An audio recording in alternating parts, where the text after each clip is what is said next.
Hi, this is Aaron Wilson from KPRC2 Sports. We talked about the offense in a separate video, and now we're going to break down the defense and the special teams. And it's been a busy offseason for the Texans on the defensive side of the football. So we're going to start with what I consider the best part of the roster, and that's the defensive line. So they've got bookend pass rushers. Both have been to a Pro Bowl. In the case of Danielle Hunter, multiple Pro Bowls. But you got Will Anderson Jr., former NFL Defensive Player of the Year. Hard at work already, trying to build on an outstanding season, 11 sacks, and he was among the NFL leaders in pressures, quarterback hits, and a great run stopper. So with Will Anderson Jr., you have a team captain, you have someone that in a year will be a very wealthy man, because I expect them to extend him with a high-end market-level deal. I think it will be over $30 million a year. For Will Anderson Jr. They'll gladly pay it because he is worth every penny. He's been as advertised since they brought him here, and he really epitomizes what they hope for in any Texans football player in terms of relentless, hardworking, tough, hard-hitting, and high character. So yeah, they feel very good about that. We've talked a lot about Danielle Hunter and this extension, but to recap, they wanted to stay in business with Danielle Hunter, and he didn't want to go anywhere. He's playing for his hometown team. He grew up in Katy, went to Morton Ranch High School, and they did a one-year, $35.6 million extension. He'll make $55.1 million over the next 2 years. Of that figure, $54.1 million is guaranteed. He got a $20 million signing bonus. He'll make $32 million in his first-year payout, so a strong contract. And the thinking on that, the strategy, besides rewarding a player that had a great season with 11 sacks and over 90 pressures, according to next-gen stats, is to get someone that's, special under contract and feeling good about where his deal stands in comparison to other players. You look at Danielle, the Euro step move, the spin moves, the speed to power, his bull rush, deceptively strong, a big, tough guy that is difficult to block. And if you do block him, it's difficult to keep him blocked. And he is like lightning shot out of a bottle, out of his three-point stance. And the line of scrimmage, when you have those two type of rushers and bookends with Will Anderson Jr. and Danielle Hunter, arguably the best tandem in the NFL. Don't know of a better one I could think of. And love to hear the comments. If someone has a differing opinion, love to hear people's opinions. So yeah, please weigh in. Okay, so let's look at defensive tackle. And I digress. Let's stick with defensive end. Let's talk about the depth. So Derek Barnett. They get back Derek Barnett at 1 year, up to $5 million, and he's a great third defensive end. Maybe you don't want him as a starter, but he is a rough, tough customer at the line of scrimmage. He had 2 defensive touchdowns on fumble recoveries. It brought back his old running back days in high school in Nashville, Tennessee, and just a good athlete that had a solid market, but wanted to stay here and is happy playing for the Texans. At one point with the Eagles, kind of down on how things were going. He had some injuries and how things, kind of where he stood in the NFL. But this has been a really good fresh start for Derek Barnett when he was released from the Eagles, and now this change of scenery. He's just done really, really good things, been really solid for the Texans. They had Darrell Taylor, and Darrell, another one-year deal worth about $5 million. He's played for the Chicago Bears. He's played for the Seattle Seahawks, former University of Tennessee pass rusher. Good pass rusher, good speed off the edge. He's got good technique. And so that's the top 4 defensive ends. And you think about what they have there with still having a Dylan Horton in reserve and, having a good group overall with the defensive line, because Denico Autry can play end or tackle. So they've got really, really strong defensive line.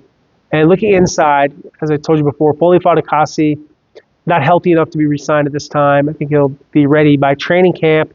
He's having his shoulder repaired, so he had surgery for that shoulder, and that has limited his market. He played some good football, but durability was an issue, and he's a little bit of an older defensive tackle. So they bring in Sheldon Rankins, and a year ago he got $13 million a year to go to the Cincinnati Bengals, and then they moved on, with the Bengals, and he had some health issues. He had viral meningitis. Since completely healthy, Texans signed up for a one-year deal up to $7 million. So they save a bit than they would have spent a year ago.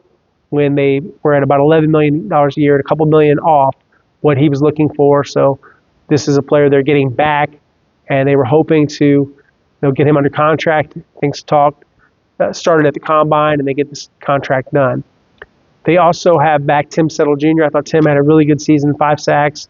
He's a disruptive inside force, big defensive tackle, really, really stacks things up, clogs things up in the middle there for the Texans. So he's back for the final year of his deal, and he's eligible for an extension. So we'll see if at some point they might want to do something with Tim Settle Jr.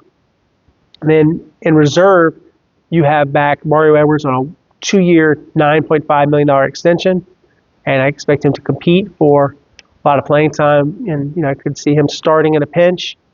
You also brought back Kurt Heinisch on a 1-year, $2.35 million deal, so they've got a lot of depth at the defensive tackle position. Into the season, they signed Tommy Togiai through this year, so Togiai had a sack in the playoffs, and I think is a good football player. So they've got some depth there with the defensive line, and overall, like I said, I think it's the best part of the team. Linebacker, Azeez Al-Shaair, team captain, had a knee injury, missed some time. Then he had a suspension for the controversial Trevor Lawrence hit, and a lot of people felt he was overpunished. I think a lot of that had to do with the melees that, really ensued after the hit on a sliding Trevor Lawrence, who was sliding late, and we'll see if they modify the rule. They're going to look at that this offseason, maybe doing a little less to not always protect that quarterback in terms of, they need to make it clear that they're declaring as a slider and slide earlier if they want to be protected from hits. So that'll be interesting to watch, but that doesn't change what happened last year with Azeez, and he's back, and he's under a deal that they restructured, created about $6.33 million in cap space. So they have Henry To'oTo'o, that I thought had a good year as a starter when Christian Harris had that lingering calf injury, and then he injured his ankle. They kind of rushed him back once he started practicing, and he got a new injury. So with Christian, and a lot of asked me about this, why I mentioned To'oTo'o as a starter. My understanding is that Christian Harris has to be durable enough, stay out there long enough to win back his job. So right now, it's To'oTo'o, and we'll see if the Texans go back to Christian Harris. I think they will give him another chance, but he's going to have to prove that he can be healthy enough to be the starter again. So that's going to be something that bear us watching. They have some depth. They have Nick Neiman, mostly for special teams, but he's a good football player, tough, durable, productive. I was told classic Iowa guy, and he played for the Chargers. And then they also have Jake Hansen. I got him back on a 1-year, $2 million contract, good special teamer.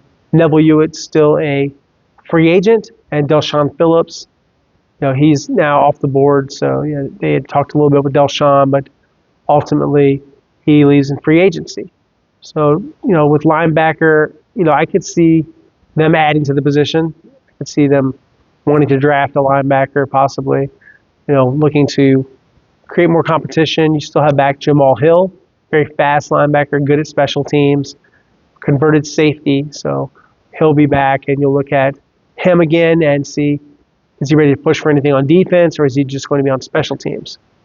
Secondary, and it's neck and neck between the defensive line. Is the secondary the best part of the team and the best part of the defense? I think it's debatable between the D-line and the secondary.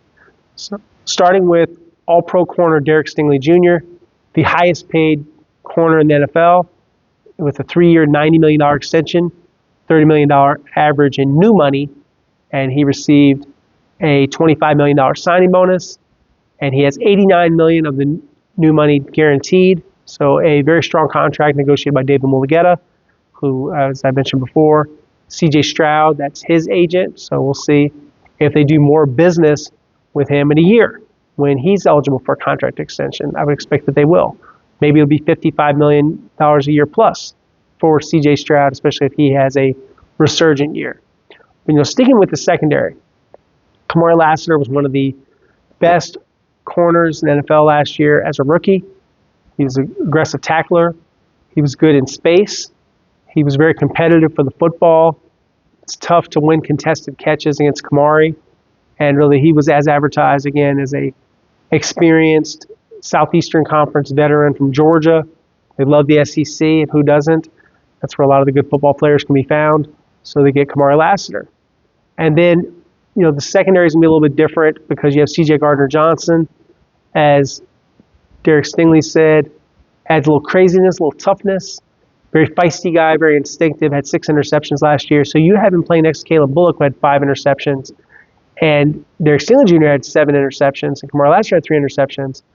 And where do you throw the football? Who do you pick on? Who do you go after? Where's the matchup? I don't see a lot of good matchups for the offense going at these guys. So there are really no weak links in the secondary. That includes nickel, where I'm told Jalen Petrie is making a sound recovery from the torn pectoral and expect him to be full strength. And he's entering a contract year. And that might be the next contract situation to watch. Maybe something percolates with the Texans and Jalen Petrie. To me, the number, probably about $14, $15 million a year, like a 3-year, $45 million extension would make sense. We'll see if they can come to an agreement. And, that's maybe where they kind of turn their next negotiating priority to with Jalen Petrie, a hometown guy, hard hitter. Just ask the Dallas Cowboys offensive line and the way he can deliver a blow, really uncoil his body, and has a ton of pop as a big time hitter. So you've got him, you've got Jimmy Ward, still under contract, part of it's guaranteed, and gives them a lot of depth in case you have an injury at safety or nickel. So we'll see how they go about things with Jimmy. Is Jimmy going to be here right now? It sounds like he's a part of it. And no decision made. I've had some sources tell me they think that he could be released at some point, but Texans haven't moved on from Jimmy. Maybe they won't. Maybe they'll stick with Jimmy and just have a even deeper secondary, having him. You have MJ Stewart back primarily for special teams. You added Tremont Smith. Tremont can play outside corner or nickel. He's mostly here for special teams on a 2-year, $7.25 million deal. So they wanted to bolster that position.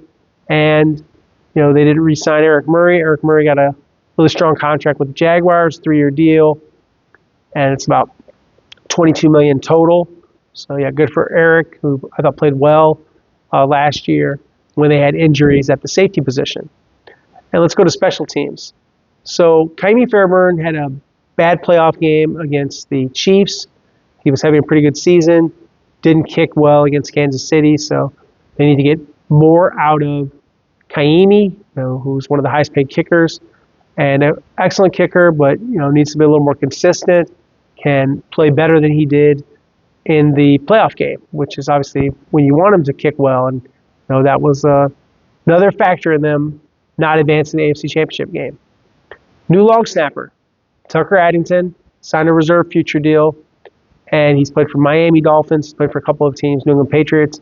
We'll see, if Tucker has some competition at some point, but right now the front runner to be the replacement for John Weeks, former Pro Bowl snapper, popular man, great in the community, and had a very classy goodbye. He even thanked me and some other members of the media. Appreciate that. Thanks, John. You're appreciated too, and a lot of respect for what you meant for the organization on and off the field and in the community. John Weeks, no one better than John. And so, but time moves on. Age 39, they decided this was the time to move on from John Weeks, longest tenured player overall in franchise history, even more than Andre Johnson. So, that era ends, and you have back, your same punter with Tommy Townsend, booming punter, great hang time, someone that I think they feel pretty good about that addition they did a year ago, and he's definitely one of the top punters. Returns has gotten a shot in the arm with Braxton Berrios, who was a former Pro Bowl kick returner with the New York Jets, played last for the Miami Dolphins, and he can play a little bit of receiver too. So you get back, to having a strong punt returner. Robert Woods is still a free agent, and I didn't even talk about this in the other video, but Tank Dell, is injured and expect him to miss the season, so he would have been a factor in returns if not for this bad knee injury. And I expect them to add to the wide receiver position. So on kick returner, you got Damian Pierce coming off a really good year. As a kick returner, Barrios can do that too, so can Dario Muale. And so they've got a lot of options there. With kick return, with punt return, and Tremont Smith has also returned kicks. And he plays defense as well. So a lot of things going on with the Texans on defense, where I think they've taken a strength and they've gotten even stronger. And they continue to build one of the best defenses in the NFL under the direction and leadership of D'Amico Ryans, former NFL Assistant Coach of the Year, with 2 top-ranked defenses he coached with the San Francisco 49ers. So now he's instituted his system, his blueprint for defense with the Texans, and I expect the defense to continue to be one of the best units. And hey, if they can't score, they can't win. So that's a little bit of philosophy here. And they just got to get the offense to catch up with the defensive side of the football to be a more complete team, to be more of a true contender as the Texans look to, repeat as AFC South champs. But they're not satisfied with just being the South champs.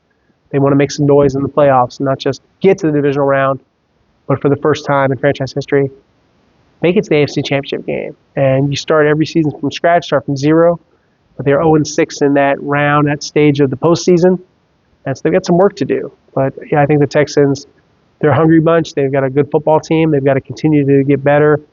And, everything really, it's going to center on the offense. But you don't want to take a step back. And I think that was a lot of the philosophy on why they invested so heavily on defense. So Texans, make these moves. And I think, maybe it's a little one-sided right now on defense. Offense starting to catch up a little bit. And these offensive line moves they made, they've got to pan out. Otherwise, we could be having a similar conversation next offseason. And yeah, I appreciate you guys supporting the channel, liking and subscribing. We're at about 4,700 subscribers now and change, and looking to get to the 5,000 mark very soon. Hopefully this week, we'll see.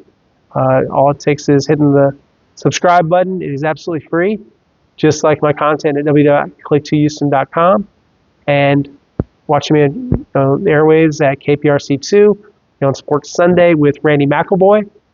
And always fun to chop it up with him and R. Alexander and everybody here at KPRC. And I'm also on Twitter and X at Aaron Wilson_NFL and Instagram Aaron Wilson7128. Until next time, look forward to our next conversation, and yeah, drop some comments. Love to hear from you guys. What do you think about the balance between defense, special teams, and offense? What do they need next to pick up in the draft? Maybe some inexpensive signings. There's still some bargains out there to be had in free agency. Basically, they're always open for business. They're not going to stop looking at free agents just because the first and second waves of free agency have ended. So yeah, I expect Nick Caserio still to be selectively aggressive in terms of player acquisition, and that's before the draft, after the draft, when they're in training camp, when they're at the trade deadline. This is a active, aggressive team, and they're doing what they can to take the next step, and that's what it's all about. You're trying to compete, you're trying to win, and that's why they've made some of the changes they've had to make, in their opinion. So we'll see what happens next for the Texans. Until next time, thank you.